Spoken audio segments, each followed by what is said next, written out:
মায়ের অঙ্গ পড়ল নদীর ধারে, পড়ল পাহাড়ে পর্বতে জঙ্গলে, চারিদিক আলোকিত চমকিত।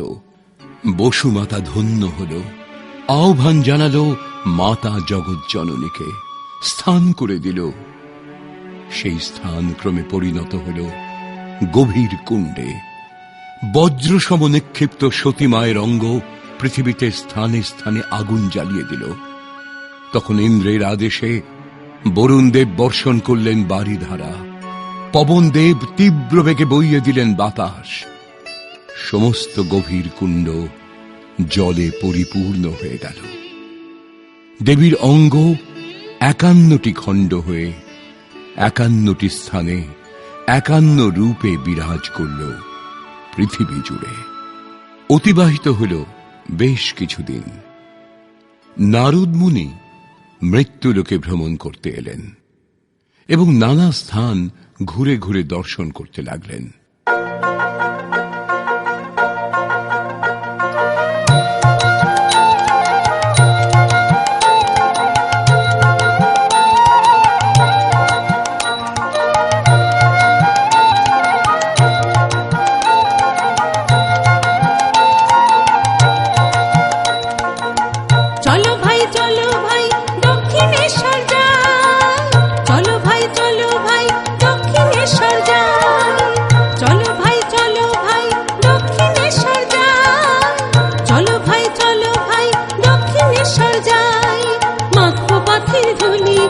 জলে বসে গায়ে পাখি রাম কৃষ্ণ বলি, সেথা জলে বসে গায়ে পাখি রাম কৃষ্ণ বলি।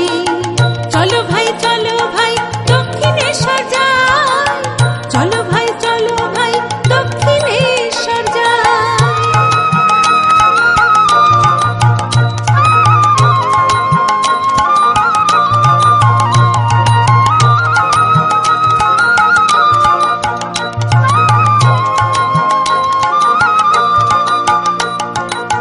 স্বর্গবাসিনী গৌরী এলো, নীল কালিনা।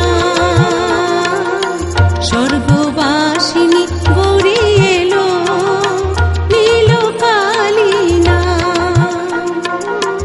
দক্ষিণেশ্বরে চরণ রাখায় ধন্য ধরা ধাম। দক্ষিণেশ্বরে চরণ রাখায় ধন্য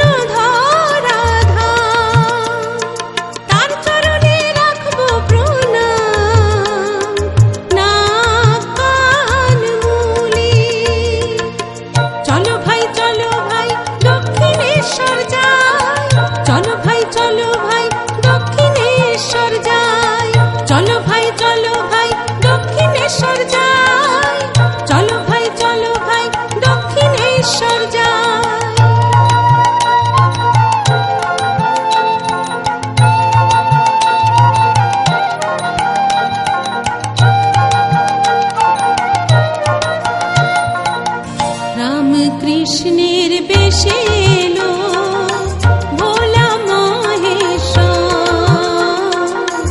রাম কৃষ্ণের বেশে এলো ভোলা মহেশ্বর। শারদা মাকে নিয়ে ভোলা বাঁধেন সুখের ঘর। শারদা মাকে নিয়ে ভোলা বাঁধেন সুখের ঘর। জগতের বিবেকানন্দ যারা শেষে পথ চলি। চলো ভাই দক্ষিণেশ্বর যাই, চলো ভাই দক্ষিণেশ্বর যাই। মাখবো পথের ধুলি, জলে